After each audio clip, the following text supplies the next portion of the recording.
Good afternoon and welcome to today's availability. A reminder to media on the line, please press star 1 to enter the queue. You will be limited to one question and one follow-up. With that, I will hand it over to Minister of Agriculture, Food and Fisheries, Lana Popham. Thank you and good afternoon. Greetings from the territories of the Lekwungen-speaking peoples of the Esquimalt and the Songhees First Nations. The past few months have been incredibly difficult for people and communities affected by flooding and the landslides in British Columbia. To remind everybody of the impact of this disaster and what it had on farmers, at the worst of it, there were over 1,100 farms under evacuation order or alert and 15,000 hectares of farmland impacted. Our dairy, poultry, beef, and hog farms experienced serious losses of animals and infrastructure. And more than 7,500 tons of field vegetables were lost, as well as damages to many other crops, including berries, grains, plants, and nurseries. The flooding and landslides resulted in the largest ever agricultural disaster in BC's history, and arguably one of the worst years ever for farming in our province.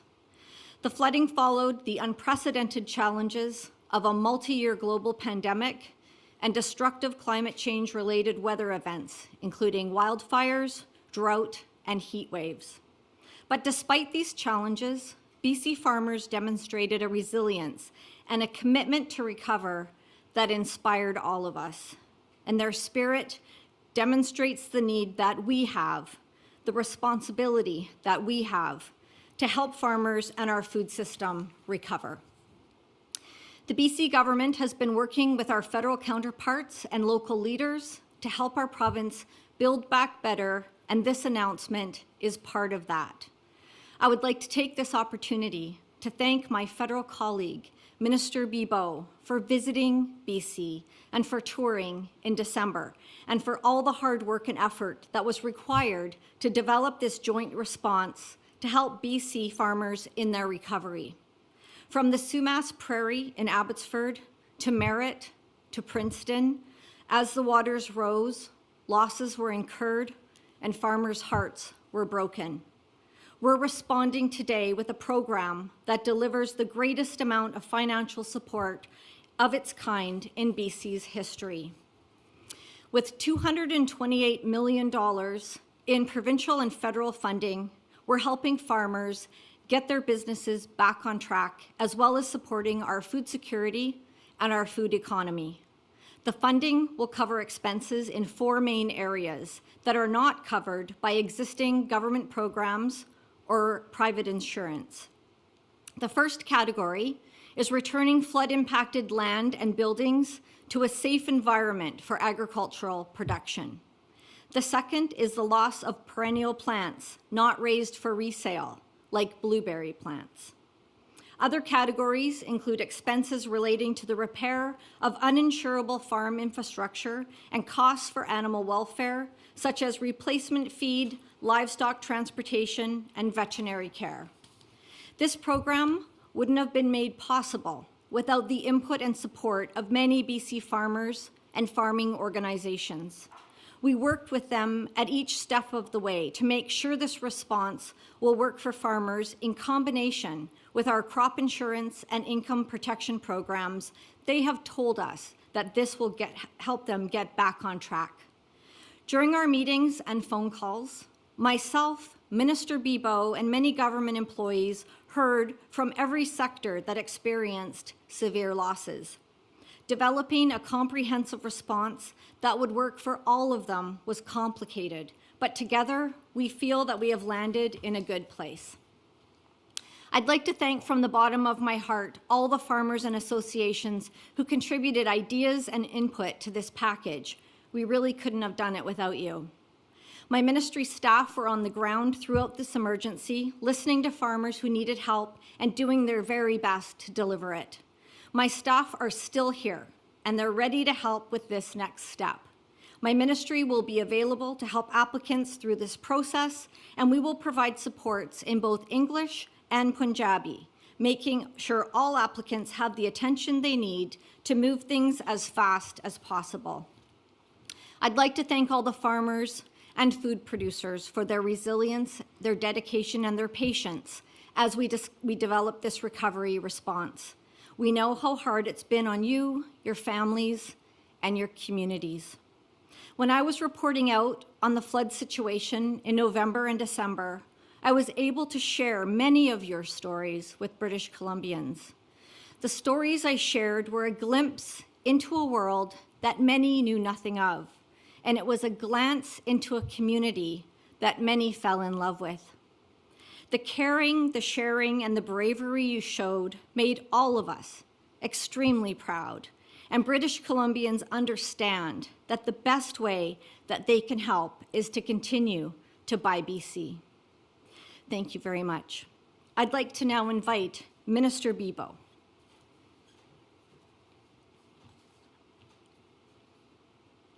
Thank you, Lana, and I really want to sincerely thank you. I know how hard you've worked on this, and we finally got there. The analysis of all of this was incredible, and you were very close to your farmers, and it was a pleasure working with you, and we'll continue to do so. Bonjour à tous. It's a pleasure to be with you today, along with Lana, of course, but also with Jeremy from BC Dairy. Throughout British Columbia and in other parts of the country, floods, landslides, wildfires, and extreme weather conditions have been affecting the lives and livelihoods of thousands of Canadians. In December, Minister Popham and I visited with farmers in the Fraser Valley to see the full extent of the damage caused by the floods to their lands, their livestock, and their livelihoods. Seeing the devastating losses firsthand was shocking. In our conversations with farmers, we heard stories of frustration and anger. But even more than that, we heard stories about people coming together to help one another. We saw the BC agricultural community demonstrate its strength and determination in the face of these devastating floods. We know the road to recovery will not be easy, but our farmers are not walking this road alone.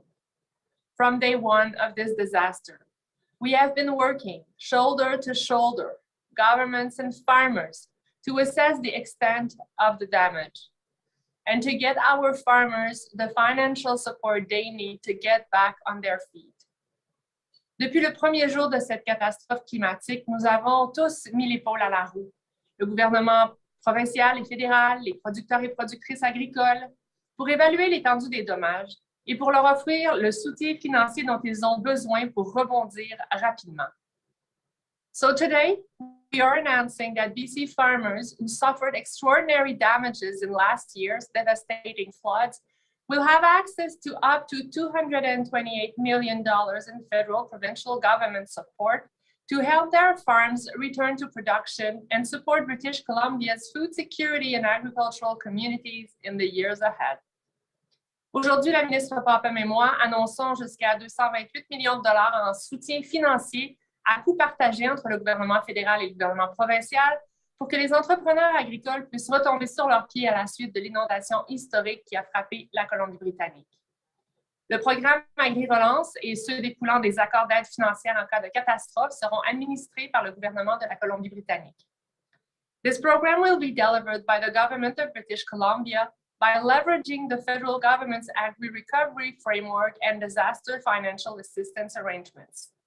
The federal government has provisioned for $5 billion in 2021-22 for its share of recovery costs under the disaster fund, as well as other costs related to the recent extreme weather events in British Columbia.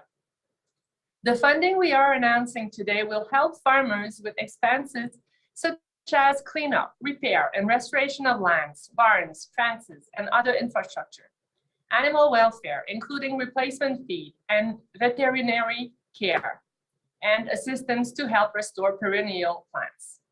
I also urge producers to sign up for the Agri-Stability Program, which can help them cover severe drops in farm income in situations like this.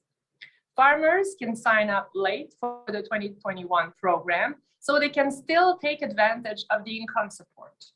And producers can now apply for up to 75% of their expected payment under agri-stability, with funds available in a matter of weeks.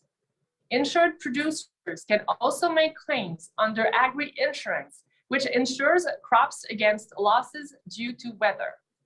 I urge producers to make full use of all the tools available. That includes resources for mental health. Recently, the federal government launched PocketWell, a new online resource that allows access to free and confidential sessions with mental health professionals for Canadians from their phones.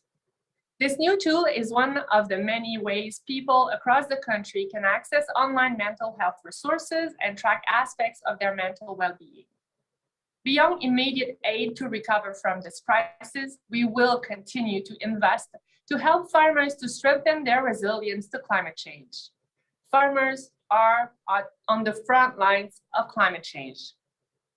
This year, farmers have faced not only floods, but also wildfires and extreme heat, not to mention the ongoing pandemic.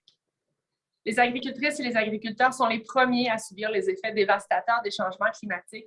Cette année, ils ont subi non seulement des inondations, mais aussi des feux de forêt, de la chaleur extrême en Colombie-Britannique. En plus d'offrir aux productrices et producteurs agricoles de la Colombie-Britannique une aide immédiate pour se relever de la crise, nous allons continuer d'investir pour les aider à devenir plus résilients face au changement climatique, sans parler de la pandémie qui perdure. We will continue to be there for farmers in British Columbia. Last summer, Minister Popham and I announced that payments under agri-recovery of up to $20 million to help farmers affected by drought and wildfires. And our government will continue to invest to help farmers build on the great work they are doing to protect our environment for generations to come. Over the next 10 years, the Government of Canada will invest over $500 million to help Canadian farmers adopt sustainable practices and clean technologies. So thank you again, Minister Popham, for your ongoing collaboration to help support our farmers as they rebuild from the destruction. And to the producers in BC, all Canadians stand with you. Together, we will ensure the agriculture sector bounce back from this crisis stronger than ever. Today is an important first step on that road. And know that we will walk with you every step of the way to help you build back. Thank you. Merci. Thank you, Minister Bibeau. I think we're ready for questions now. Oh, sorry. We do have Jeremy Dunn from BC Dairy, who's also waiting to speak, and I'm very grateful he joined us today. Well, thank you, Minister Popham and Minister Bibeau, for the opportunity to be here today to express how important these recovery funds are for our dairy farmers. The flooding in November was unlike anything any of us had ever seen before. And when the waters receded in December, the mess left behind has been immense. 65 dairy farms were directly affected. That's 65 families displaced from their homes with their businesses interrupted. Our farmers' first concern was for their animals and ensuring their care. Second was cleaning up and rebuilding. That work continues today, and the announcement of the Canada-BC Flood Recovery Program for food security is welcome news.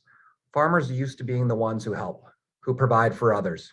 I know they're thankful for what's being provided, but really want to get cleaned up, rebuilt, and back to work. On behalf of our members, I thank both you ministers for your leadership, and to the staff within both Agriculture and Agri-Food Canada and the BC Ministry of Agriculture, Food and Fisheries. Ministry staff have been working tirelessly to support farmers and have also ensured regular updates and dialogue with those of us working directly with farmers through our industry associations.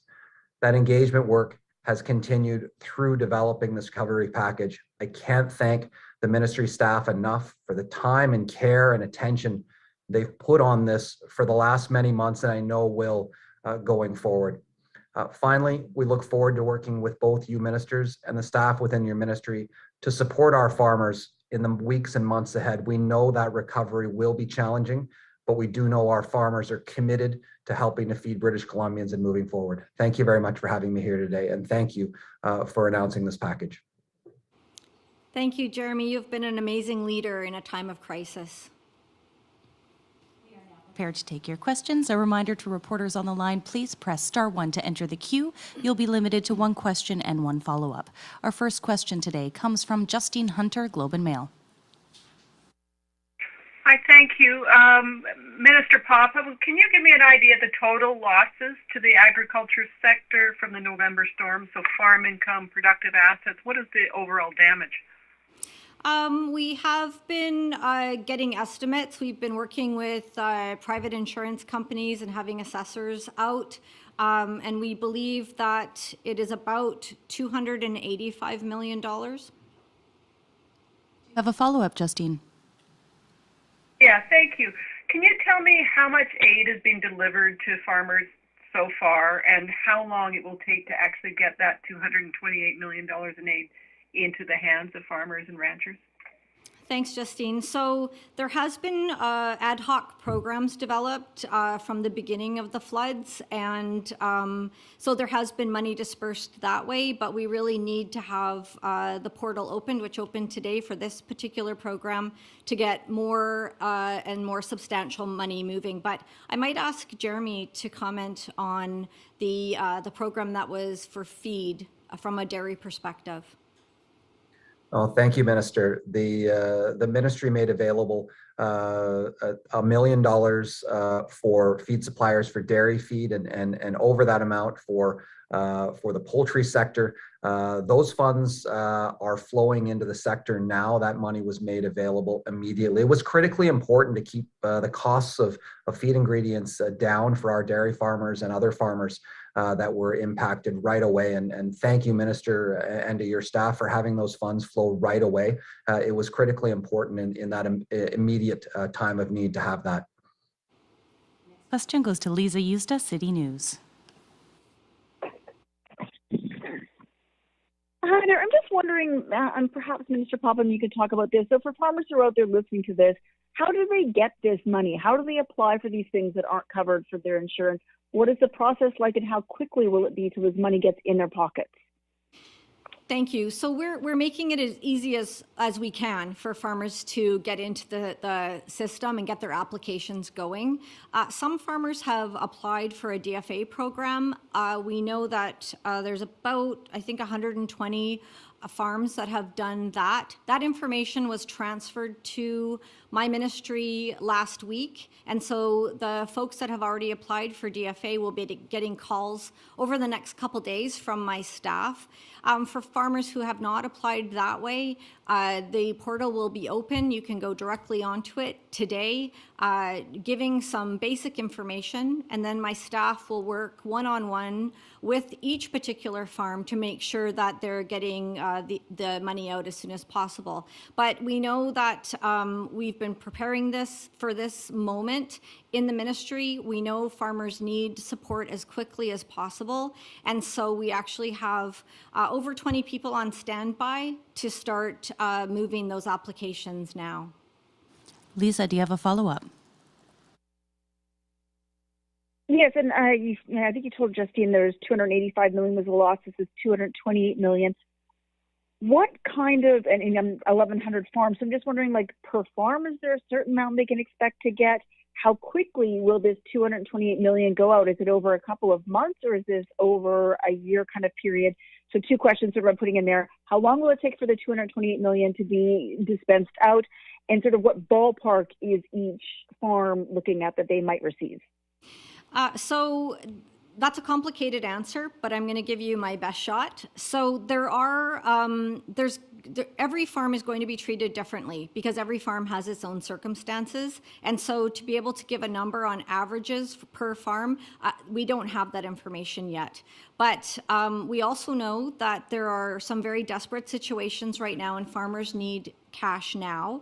And so we're going to be able to give interim payments quickly and get that cash into their pockets so that they can start buying things like electrical supplies, etc. I do know that this has been a very trying time, and so with that in mind, we're looking at the serious cases in front of us and making sure that those checks roll out ASAP. For the next question, we go to Grace Kennedy, Fraser Valley Current. Hi, yeah, thanks so much for taking my questions. The first one I have is one of the things for this money is to go towards repairing land.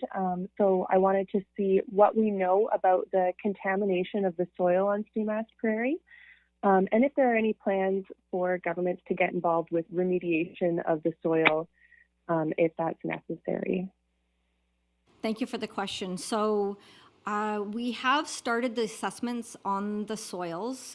We do know that there is some instances of contamination, and this recovery package will include assistance for that remediation of that soil. Of course, as applications start rolling in over the next day or two, it'll allow for us to get our staff where needed to be right out on the ground and taking photos, taking samples of the soil that's in question and making sure we get a plan to remediate it in place.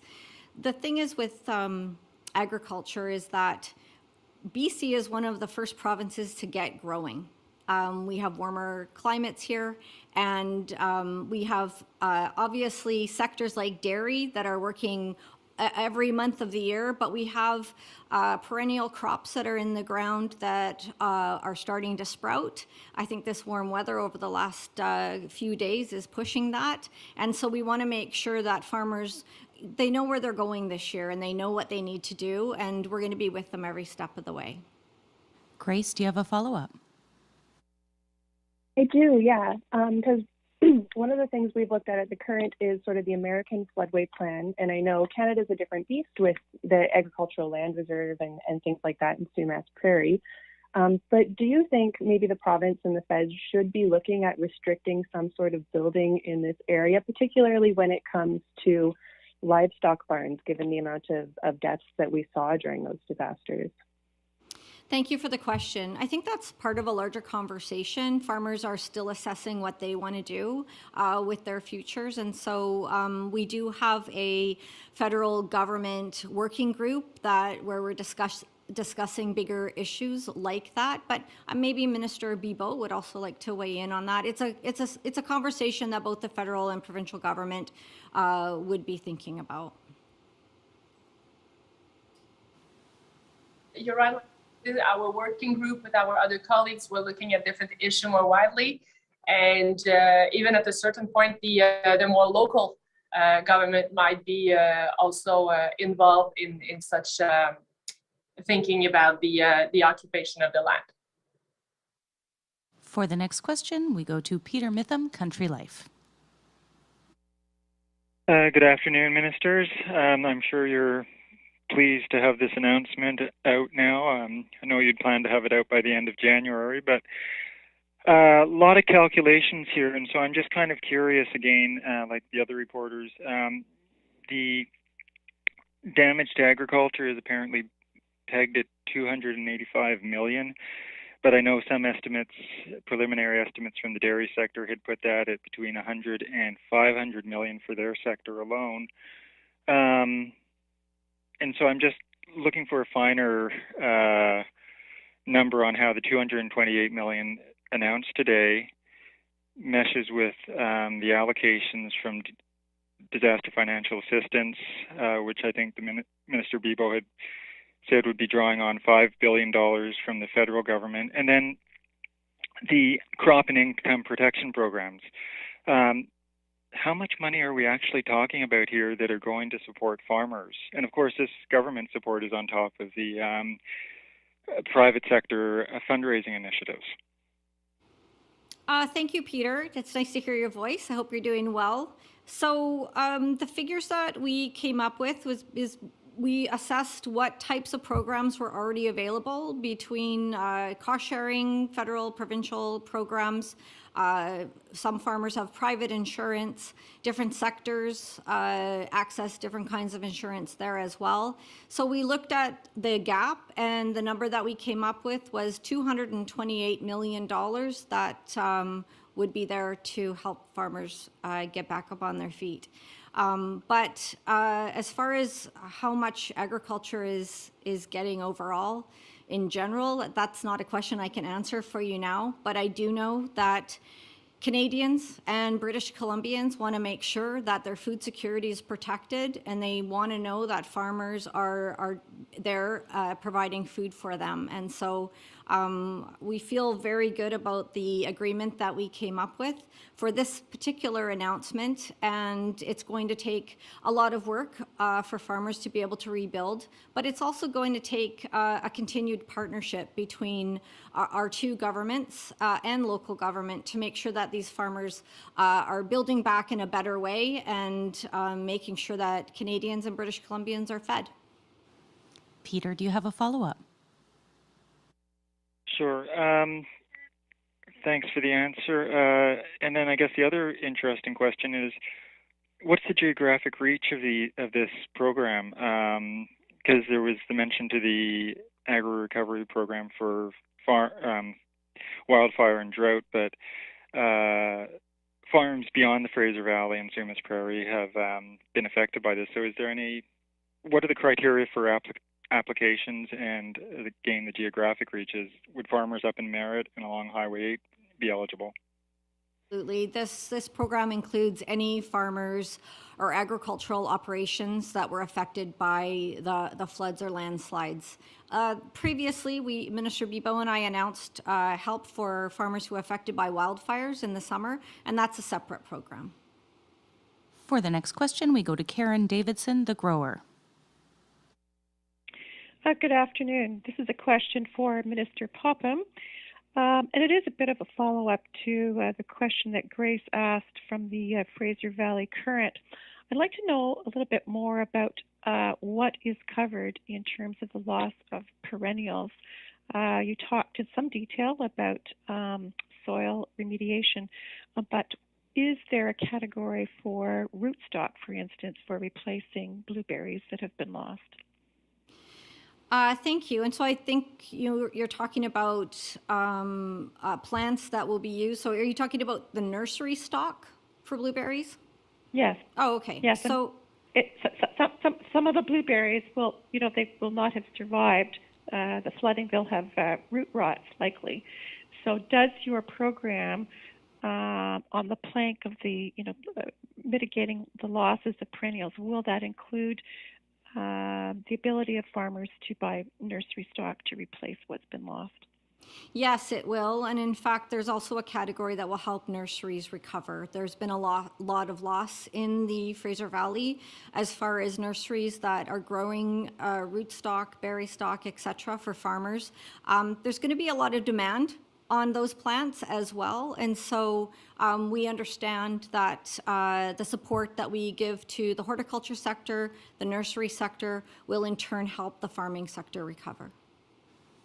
And Karen, do you have a follow-up? And yes, and so are these details in the news release that you're about to release? Yes, there will be a backgrounder that has all this information, and you're very welcome to call in to the ministry at any time and we can brief you on the program. We have time for one more question today, and we will go to Dave Bedard, Glacier Media. Hi, good afternoon. I'm just wondering, looking at the line items here for repair and restoration of land and also repair of other uninsurable infrastructure, I'm just wondering if any of these line items also include flood proofing to protect against future such events. I missed the beginning of the question. Would you mind, there seems to be a bit of a muddled connection there. Could you please clearly repeat your question? Thank you. Sure, sorry about that. Just looking at the line items for cleanup and repair as well as restoring infrastructure, I'm just wondering if those line items also include flood proofing for against any future such events like this. Thank you. So the program includes coverage for the materials that would be needed to build back, for example, a barn. But I'm going to allow some input from Jeremy Dunn from BC Dairy here, because I think dairies have been considering this issue themselves. Well, we have the challenge of cleaning up and getting farms back to production of where they need to be, and the package announced today will be a big part of doing that. There's an incredible amount of work to do. The next step, I think that everyone is looking forward to, both within industry, but I know within local government and others are trying to understand the adaptation that needs to be in place in our farming areas, in the areas we live, with respect to dealing with weather events, extreme weather events, and flooding. And I expect that this will be an ongoing conversation for all of us in these positions for many weeks to come, knowing that that climate change is with us now, and we must act soon. Dave, do you have a follow-up? Yes, I'm wondering. Perhaps somebody's already asked about this in past press conferences, but I'm wondering if there's been any sort of statistical analysis or any sort of analysis really as to sort of the scale of this particular flood event. I mean, I'm here in Winnipeg, for instance. We talk a lot about 1 in 100 year floods, 1 in 500 year floods. Has anybody sort of put kind of to the events that happened back in November? From what it's hard to understand you, but I think you're asking, are we having a greater conversation about flooding and climate change events? And absolutely, it's top of mind for us. We continue to respond to climate-related events. We've seen just this past 12 months a number of them, and so this is something that all governments need to put their minds to: local government, provincial government, and federal government. And with agriculture, farmers do face these climate-related events first, and so getting this package out the door, allowing them to recover and to be part of that conversation is also top of mind for us. Thank you very much, everyone. That concludes today's availability.